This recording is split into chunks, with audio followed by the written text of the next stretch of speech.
श्री राम। वाग्देवी संस्थान इंदौर ऐसे प्रशासनिक सेवकों को तैयार करने के लिए प्रतिबद्ध है जो विश्व गुरु भारत का नेतृत्व कर सके। विश्व गुरु भारत का अभिप्राय क्या है? एक ऐसा भारत जो सम्राट विक्रम का भारत, कैसा भारत जो राजा भोज का भारत हो, एक ऐसा भारत जो कृष्णदेव राय का भारत हो। ऐसे भारत का नेतृत्व करने के लिए प्रशासनिक सेवकों की आवश्यकता है और ऐसे प्रशासनिक सेवक तैयार करने के लिए वाग्देवी संस्थान प्रतिबद्ध है। जी हाँ, IAS की जो प्रिपरेशन कर रहे हैं, जो तैयारी करने वाले बच्चे हैं, उनमें हमारी संस्कृति हो, हमारे संस्कार हो, हमारी परंपराएं हो, हमारी मान्यताएं हो, उन सब के लिए आप वाग्देवी संस्थान आइए। जय श्री राम। रतलाम जिले की पिपलौदा तहसील के गांव चिकलाना में मूर्ति अनावरण कार्यक्रम में आए श्री राष्ट्रीय राजपूत कर्ण सेना के प्रदेश अध्यक्ष, उससे पहले ढोडर सरपंच जगदीश माली व जितेंद्र सिंह बरखेड़ी, श्री राष्ट्रीय राजपूत कर्ण सेना प्रदेश प्रवक्ता दोनों की मित्र मंडली द्वारा प्रदेश अध्यक्ष शिव प्रताप सिंह चौहान का भव्य स्वागत किया गया। वहीं केलों से बराबर उन्हें तोला भी गया।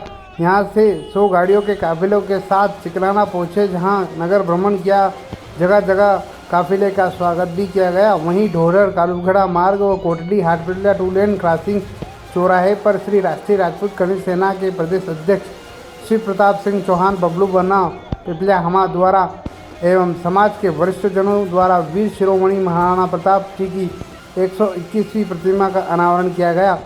आज से यह क्रॉसिंग महाराणा प्रताप चौराहे के नाम से जाना जाएगा। इस अवसर पर अनेक समाज के वरिष्ठ जनप्रतिनिधि, श्री राष्ट्रीय राजपूत कर्ण सेना परिवार के पदाधिकारी, कर्णी सैनिक एवं सर्व समाज के लोग मौजूद रहे। कार्यक्रम में आए अतिथियों ने अपने ओजस्वी वाणी से उद्बोधन दिए। में ना निकलने देने की चेतावनी दी और दावा किया कि हम महाकाल महाराज की सवारी को उज्जैन में नहीं निकलने देंगे। तो यहाँ पर उपस्थित सभी भाइयों से मेरा निवेदन है कि बाबा महाकाल का जयकारा लगा के उज्जैन में बैठे उन पत्रवियों तक की आवाज पहुंचानी चाहिए कि उनकी महाकाल महाराज की सवारी को न कोई रोक पाया है, न कोई रोक पाएगा। तो जय जय महाकाल। बेरोजगार अपने आप को ठगा महसूस कर रहे हैं किसी तंत्र के आगे। मैं उन सबसे निवेदन करूंगा कि जल्दी हम ये स्किल वाला प्रोग्राम स्टार्ट कर रहे हैं, जिसमें आप सभी लोग जल्द से जल्द ज़्यादा से ज़्यादा संख्या में जुड़ें एवं अपने आप को आर्थिक उन्नति के रास्ते पर प्रशिक्षित करें। इसी निवेदन के साथ मैं अपनी बात को तो ये भी इतिहास में कहीं छुपी हुई बात नहीं है कि जब महाराणा प्रताप विदेशी आक्रमणकारियों से लड़ रहे थे, तब हमारी ही रियासत के कई लोग महाराणा प्रताप के भी खिलाफ थे। तो जैसा कि हमारे प्रदेश अध्यक्ष जी, जैसा भानु भाई ने बताया अभी, कि किस प्रकार से वो निरंतर समाज हित में युवाओं को रोजगार दिलवाने का काम कर रहे हैं। हमारे परिवार में, हमारे समाज में जो गरीब बहन बेटियां हैं, उनको विवाह के भी मतलब विवाह के लिए भी जो भी सुविधा उपलब्ध होती है वो करवाने का काम करते हैं। जो हमारे समाज के युवा बेरोजगार हैं, उनको रोजगार दिलवाने का भी काम करते हैं, ऐसा हमारे भानु भाई ने बताया। और हम सब लोग देख सकते हैं निरंतर समाज इसमें लगे हुए हैं। और अभी 121 मूर्ति, अभी हमारा लक्ष्य जो है वो 1000 मूर्ति लगाने का है आदरणीय शिव प्रताप सिंह जी का। अभी 121 मूर्ति यहाँ पे चिकलाना में लगने लगी है यहाँ पे। तो विषय यह है कि मैं आपको ये नहीं बताना चाहता हूँ कि शिव प्रताप सिंह जी क्या कर रहे हैं। विषय यह है कि कहीं प्रेरणा लेके जिस प्रकार से वो अपनी महंगी कमाई का पैसा लगा के समाज हित में लगा रहे हैं, और निश्चित तौर पे युवाओं को भी प्रेरणा मिल रही है। और कहीं ना कहीं आसपास से भी सहयोग आता है और पूरे प्रदेश में राजपूत कर्ण सेना युवाओं को रोजगार देने का काम और तमाम सारी चीजें करने का काम कर्ण सेना शिव प्रताप सिंह जी के माध्यम से कर रही है। राम ने लक्ष्मण जी से कहा कि हे लक्ष्मण, ये जो मूर्छित रावण यहाँ पे नीचे गिरा हुआ है, ये बहुत ही प्रतापी राजा है, और जाओ इनसे कुछ ज्ञान की बात ले लो। लक्ष्मण रावण के पास गए और उन्होंने बोला कि हे राजा, तुम तो इतने प्रतापी राजा हो, तुम्हारी सोने की लंका है, और उसके बाद भी तुम हम वनवासियों से ये युद्ध हार गए। तो रावण ने लक्ष्मण से कहा कि हे लक्ष्मण, इस लड़ाई में तुम तुम्हारे भाई के साथ थे, इसलिए ये लड़ाई तुम जीत गए, और मेरा भाई मेरे साथ विभीषण नहीं था, इसलिए ये लड़ाई में हार गया। तो मेरा आप सब लोगों से निवेदन है कि मिलजुल कर समाज में हम सब लोग काम करें। निश्चित तौर पर एक दिन हमारी जीत होगी। इन्हीं भावनाओं के साथ बहुत बहुत धन्यवाद। जाना जाएगा श्री महाराणा प्रताप चौराहे के नाम से। तो ये कितना सुंदर काम हुआ बंधुओं, और ये सुंदर काम हमारे कर्ण सेना के प्रदेश अध्यक्ष ठाकुर शिव प्रताप सिंह जी चौहान साहब, उनकी प्रेरणा से इस प्रकार की मूर्तियां लगाने का काम हो रहा है। और मैं खुद बहुत सौभाग्य हूँ कि कई स्थानों पर मुझे भी इस प्रकार के आयोजन में जाने का अवसर मिलता है। ये 121वीं मूर्ति का अनावरण हो रहा है, 1000 मूर्तियों का अनावरण करना है। ये एक बड़ा संकल्प आपने लिया है। आप और आपकी पूरी टीम बधाई के पात्र है, साधुवाद के पात्र है। जरा जोरदार करतल ध्वनि से आप इनका हौसला अफजाई करें। मातृभूमि के लिए मर मिटने का जो है प्रण लिया था, उनकी सेना में अगर देखें या उनके ध्वज पे अगर देखें तो मेवाड़ के ध्वज को अगर आप देखते हैं तो पाते हैं कि बीच में तो सूर्य भगवान का चित्र है, क्योंकि महाराणा प्रताप सूर्यवंशी थे तो भगवान सूर्य उनके आराध्य हुए। और उस सूर्य के आसपास में दो भाले लेकर दो लोग खड़े हैं, एक सैनिक छतरी खड़ा है तो दूसरी तरफ भाला लेकर और उस भाला के ऊपर ध्वजा लगाकर भील खड़े हैं।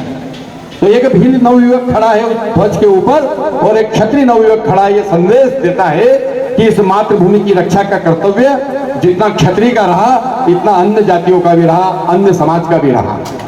जब महाराणा प्रताप के सेना लगातार हार रही थी, लगातार वनों में थे, सेना का पुनर्गठन हो रहा था, बार बार उनको धन की आवश्यकता लग रही थी, संसाधन की आवश्यकता लग रही थी, तो फिर महाराणा प्रताप को साधन के रूप में धन उपलब्ध कराने का किसी ने काम किया तो वो भामाशाह थे, भामाशाह वणिक थे, वैश्य समाज से थे।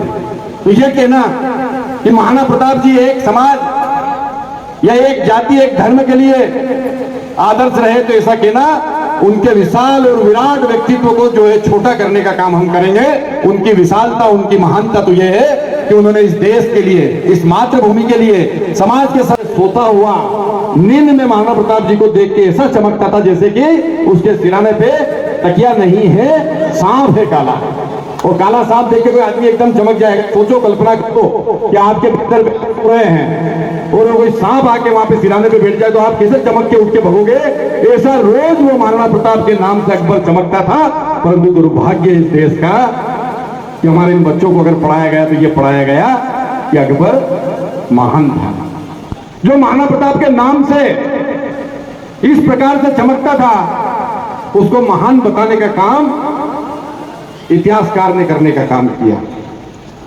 इतिहास ने हमारे महापुरुषों को कमतर आंकने का काम किया, क्योंकि इतिहास लिखने वाले जो उस समय के लोग थे उनको कहीं ना कहीं किसी विशेष व्यक्ति को ऊंचा उठाकर बताने की जो है काम दिया गया था। उनकी मजबूरी होगी, उनको आर्थिक लाभ रहा होगा, जो भी रहा होगा, पर हमारे महापुरुषों को, हमारे इस देश के उन सूरज को, हिंदुआ सूरज को छोटा दिखाकर किसी और को बड़ा बताने का प्रयास किया गया। परंतु इस प्रकार के जब शिव प्रताप सिंह जी जैसे लोग समाज में, जब सार्वजनिक जीवन में, सामाजिक जीवन में आते हैं तो ऐसे महापुरुषों की मूर्तियों को लगाकर उस इतिहास को बदलने का एक प्रयास करते हैं, जो कि इस गांव में हुआ है, इस ठिकाने में हुआ। छात्र छात्रा, हमारी नई पीढ़ी जब उन महापुरुषों को देखेगी, उनके चित्र को देखेगी, उनकी मूर्ति को देखेगी, तो उनके कर्तृत्व, व्यक्तित्व के बारे में पढ़ने का काम करेगी। और जब उनके बारे में पढ़ेगी, सुनेगी, कथाओं में सुनेगी, घर आके बच्चे पूछेंगे पेरेंट्स से, माता पिता से कि महाराणा प्रताप जी की मूर्ति लगी है, जरा उनकी कहानी सुनाओ, उनकी कथा सुनाओ, तो फिर उनका जीवन स्तर सुधरने का काम होगा। उनके जीवन में कुछ वो प्राप्त कर सकेंगे, क्योंकि महापुरुषों की मूर्तियां, महापुरुषों की शिक्षा अगर ये हमारा समाज नहीं लेगा तो कौन लेगा। और क्यों नहीं लेना चाहिए, क्यों दबा के रखना चाहिए उनके व्यक्तित्व और कर्तृत्व को। क्या अभी तक जो है आजादी के इतने साल तक जो गलतियां हुई उनको सुधारने का अवसर है। ये नया भारत बन रहा है, ये न्यू इंडिया बन रहा है, जो आजादी की 100वीं वर्षगांठ मनाएगा 2047 में। ये जो पीढ़ी बैठी हुई है यहाँ, इस पीढ़ी के उज्जैन में किसी ने कहा कि ये करना नहीं करा तो फिर महाकाल की सवारी निकलने नहीं देंगे। इतनी हिम्मत की महाकाल जी की नगरी में कोई महाकाल जी की सवारी, श्रावण सवारी को लेकर ये बात बोलते हैं, तो ये क्या है? ये विकृतियां हैं। इनसे लड़ना पड़ेगा समाज, इनके सामने खड़ा होना पड़ेगा डट के। और जब इन सब विकृतियों से इनसे लड़ना पड़ेगा, इनके सामने खड़ा होना पड़ेगा, तो फिर करणी सेना जैसे संगठनों की आवश्यकता है समाज को, जो कोई महाराणा प्रताप बन के आ गया है और भाला लेके सामने खड़े हो कि भाई समाज में विकृति नहीं घुसने दी जाएगी, समाज में ऐसे आतताइयों को नहीं घुसने जाएगा। अगर कोई इस प्रकार की घुसने की बात करेगा तो उसको मुंहतोड़ जवाब दिया जाएगा, और वो देने का काम करणी सेना और हमारे ये संगठन कर सकते हैं, और ये कर भी रहे हैं। ये चौकड़ी तो अभी 2 साल से ही स्थापित हुई। यहाँ से लोग, दूर दूर के लोग यहाँ से होली हनुमान जी तक जाते हैं। और जैसा राजपाल सिंह जी ने फरमाया कि हर व्यक्ति जब यहाँ से निकलेगा तो उस मूर्ति का अवलोकन करके निश्चित रूप से, क्योंकि होली हनुमान जी भी एक राजस्थान का प्रवेश द्वार है, उससे उसको लगेगा कि नहीं, मध्य प्रदेश में भी महाराणा प्रताप का वही सम्मान। महाराणा प्रताप का सम्मान तो क्या कहेंगे, क्योंकि जो उनकी शौर्य गाथाएं हैं, जो उन्होंने सर्व समाज को लेकर चले, उसी प्रकार आज जो करणी सेना कार्य कर रही है वो अपने समाज के साथ साथ सर्व समाज का भी सोच, और इसी सोच के अंतर्गत यहां पे भी सभी समाज के लोग पधारे हैं, क्योंकि चिकलाना में भाकर समाज भी है, अन्य समाज भी है, वो लोग भी सब पधारे हैं। ये एक हर्ष का विषय है। तो समाज कभी भी धरना देने से या आंदोलन करने से मजबूत नहीं होता है। आपने देखा होगा कि आज तक कभी भी किसी जैन या किसी बोरा समाज ने या किसी सोनी समाज ने इन्होंने कभी धरना आंदोलन नहीं करा। पर अगर जो देखा जाए तो आर्थिक रूप से अगर जो कोई समाज मजबूत है तो वो बोहरा समाज, जैन समाज या सोनी समाज। हमें इनसे सीखना चाहिए। समाज को अगर मजबूत करना है तो सबसे पहले समाज को हमें आर्थिक रूप से मजबूत करना होगा, और समाज को आर्थिक रूप से मजबूत करने के लिए हमें सबसे पहले समाज के युवाओं पर ध्यान देना होगा। हमें हमारे समाज के युवाओं को रोजगार से जोड़ना होगा। इसी तरह पर करणी सेना ने इस बात पर ध्यान देते हुए, श्री राष्ट्रीय राजपूत करणी सेना ने अभी तक 2000 से अधिक युवाओं को रोजगार से जोड़ा, और आगे भी हमारा काम जारी है। राजपूत वो होता है जो सबके दिलों पर राज करता है, क्षत्रिय वो होता है जो सबकी रक्षा करता है, दरबार वो होता है जिसके दर से कोई खाली नहीं जाता, और ठाकुर वो होता है जो सिर्फ न्याय करता है। राजपूत सदैव से ही अन्याय के खिलाफ लड़ा है और न्याय के लिए लड़ा है। जो लोग कहते हैं कि राजपूतों ने क्या करा, तो पहले एक बार इतिहास उठा के देख ले कि राजपूतों ने कितना त्याग और बलिदान करा है, क्योंकि जो त्याग और बलिदान राजपूत समाज में है वो किसी और अन्य समाज में नहीं है। श्री राष्ट्रीय राजपूत करणी सेना का मेन उद्देश्य देश, धर्म और संस्कृति है।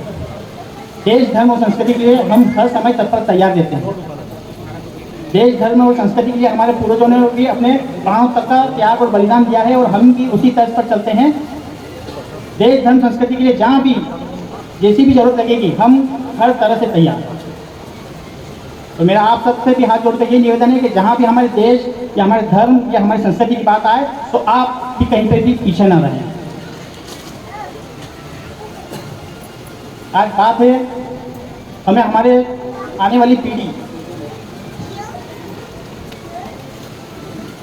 युवा पीढ़ी को हमें हमारे धर्म के बारे में बताना होगा, हमें हमारी संस्कृति के बारे में बताना होगा। क्योंकि तो आज बताया कि धरती माँ की और सूर्य देव की दूरी कितनी है, पर हमारे शास्त्र में जब हम हनुमान चालीसा पढ़ते हैं तो उसके अंदर लिखा हुआ है, सहस्त्र योजन कर भानु लीलो ताहि मधुर फल जानू। उसके अंदर जो संस्कृत में दूरी बताई है वो एक्यूरेट वही दूरी विज्ञान ने भी बताई है।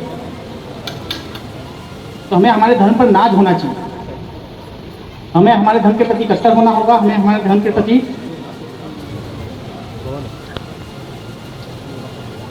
भक्ति भाव और सेवा के लिए हमें हर समय तत्पर तैयार रहना होगा।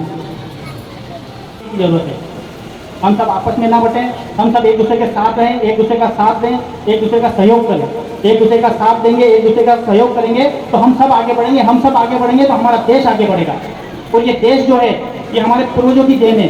इस देश की जो संपत्ति है वो हमारे पूर्वजों की दी हुई संपत्ति है। तो इस देश की संपत्ति की भी रक्षा करने का दायित्व हमारा है। ये जो धरना आंदोलन करते हैं, ये कभी आपने कई जगह देखा होगा कि कई संगठन ऐसे होते हैं जो रैलियाँ निकालते हैं और अगर जो संख्याबल हो जाता है तो गाड़ियाँ फोड़ देनी, कहीं दुकानों में आग लगा देनी या कुछ नुकसान कर देना, ये हम लोगों को शोभा नहीं देता है। तो उनका तो कोई कसूर ही नहीं है। आप किसी की गाड़ी कैसे फोड़ सकते हो, किसी की दुकान में कैसे आग लगा सकते हो? ये राक्षस प्रवृत्ति का काम रहता है और इन राक्षसों को हम सबको मिलकर और हमारे देश से भगाना चाहिए। जो देश, धर्म और संस्कृति के प्रति सोचती हो, देश, धर्म और संस्कृति के प्रति जिसके विचार मिलते हों हमसे, हम उस पार्टी का सपोर्ट करेंगे। शक्ति, अपनी ताकत को समझें और सही निर्णय लेके सही व्यक्ति का साथ दें। जो गलत करता है ऐसे व्यक्ति से हम दूर रहें, जो हमारे समाज को गलत राह पे ले जाए। अफीम, डोडा चूरा या नकली शराब जैसे धंधों में जो लिप्त हों और जो ऐसे धंधों से हमारे समाज के युवाओं को जोड़े और उन समाज के युवाओं का भविष्य बिगाड़े, हमें ऐसे लोगों से भी दूर रहना होगा। हम दूरी बना के रखें और हो तो हमारे समाज से इनका बहिष्कार करें। एक बात और बताना चाहता हूँ कि शस्त्र के बिना क्षत्रिय अधूरा है। तो श्री राष्ट्रीय राजपूत कवि सेना ने एक जिम्मा और उठाया कि जहाँ जहाँ भी हमारे समाज के महापुरुष की प्रतिमा का अनावरण का कार्यक्रम होगा, वहाँ पर हम 101 तलवार समाज जन को सप्रेम भेंट करेंगे। इसी तरह सभी को तलवार भेंट करी जाएगी। प्रदेश अध्यक्ष शिव प्रताप सिंह चौहान के अनुसार प्रत्येक मूर्ति अनावरण कार्यक्रम के दौरान 100 से ज़्यादा तलवारें भेंट की जा रही हैं। समाज एवं सर्व समाज के लोगों एवं बालिकाओं को तलवारें भेंट की गई। देखिए, आज बड़ा ही हर्ष का विषय है कि आज हिंदू और सूरज वीर शिरोमणि महाराणा प्रताप जी की 121वीं प्रतिमा के अनावरण का कार्यक्रम था, जिसमें सभी समाज जन पधारे थे। सभी आशीर्वाददाता पधारे थे, सभी समाज के बंधु जन पधारे थे और सभी ने पधार कर और इस कार्यक्रम को सफल बनाया। उसके लिए मैं सबसे पहले सभी को बधाई और शुभकामनाएं देता हूँ। जी हाँ, क्योंकि शस्त्र के बिना क्षत्रिय अधूरा है। तो हम जहाँ पर भी किसी राष्ट्रीय राजपूत करणी सेना के द्वारा मूर्ति का अनावरण, जहाँ पर भी मूर्ति का अनावरण का कार्यक्रम रखा जाता है, तो वहाँ पर हम उन्हें माँ भवानी के रूप में तलवार सप्रेम भेंट करते हैं। आज हजारों की संख्या में करणी सेना इकट्ठी हुई और करणी सेना ने अपनी ताकत दिखाई है और सभी समाज जन ने अपनी एकता दिखाई है।